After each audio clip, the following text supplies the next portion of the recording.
When your car won't start, the starter is the first thing everyone blames. But it's not always guilty.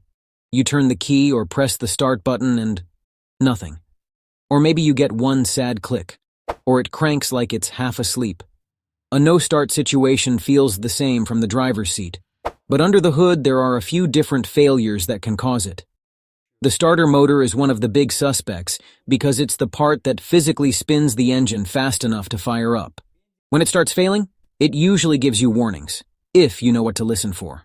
In this video, we're going to be talking about 7 symptoms of a bad starter motor. It's the Car Problems YouTube channel. Subscribe and let's get started. What the starter motor actually does. The starter is an electric motor that uses battery power to crank the engine.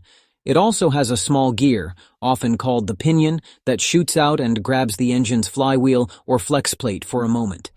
Once the engine starts, the starter disengages. It's a tough job, and starters live right next to heat, road grime, and vibration, so they wear out eventually. Symptom 1. A single click, but the engine doesn't crank. This is the classic. You try to start the car and you hear one click, maybe from the engine bay or under the dash, but the engine doesn't turn over. Sometimes that click is the starter solenoid trying to engage, but the motor itself can't spin. It can also be a weak battery or bad connections, so the key clue is consistency. If the battery is known good and the car still just clicks, the starter climbs higher on the suspect list. Symptom 2. Rapid clicking when you try to start. Rapid click click click is usually battery voltage dropping too low, but a failing starter can contribute by drawing excessive current, basically dragging the electrical system down. If your battery is fairly new, terminals are clean, and you still get rapid clicking, it's worth checking starter current draw and voltage drop. Symptom 3. Cranks very slow, especially when hot. If the engine cranks sluggishly like the battery is weak, but the battery tests good, the starter may be worn internally. Heat makes this worse. A starter that's on its way out often struggles after a hot soak, like after you stop for fuel, then come back 10 minutes later and it cranks slow or won't crank at all. That's a common dying starter pattern. Symptom 4.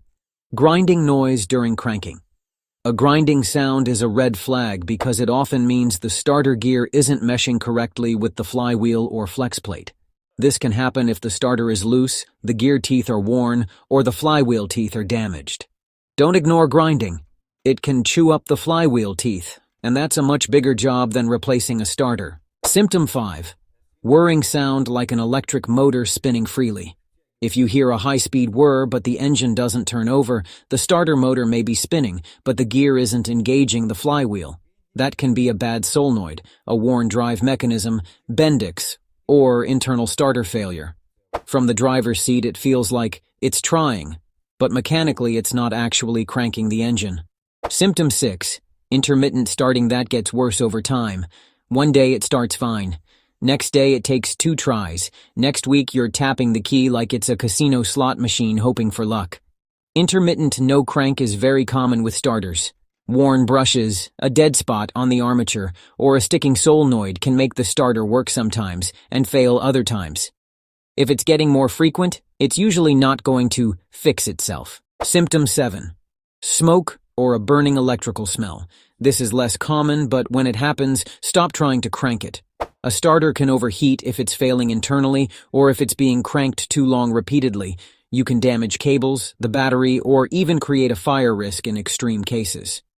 If you smell electrical burning, the safe move is to pause and diagnose instead of forcing it. Replacement cost and what affects the price. Starter replacement cost depends heavily on where the starter is located. Some are easy, right on the front of the engine. Others are buried under intake piping or tucked near the transmission, which increases labor. In many cars, the total cost is commonly in the $250 to $700 range. Parts can be cheaper for basic vehicles and more expensive for certain models, especially if the starter is OEM only or integrated with extra components. Labor is often the biggest swing factor, not the starter itself. A quick newbie check before you blame the starter. Before you buy a starter, check the basics: battery condition, terminal tightness, and corrosion. A weak connection can mimic a bad starter perfectly. If you have lights and accessories but the engine won't crank, that still doesn't prove the battery is good. Cranking needs far more power than headlights. A shop can confirm it quickly with a voltage drop test and by checking starter current draw. A bad starter usually gives you clues: clicking, slow cranking, grinding, or intermittent no crank. Catch it early and you'll likely replace just the starter. Ignore it and you might end up replacing a flywheel too, and that's when the bill gets painful.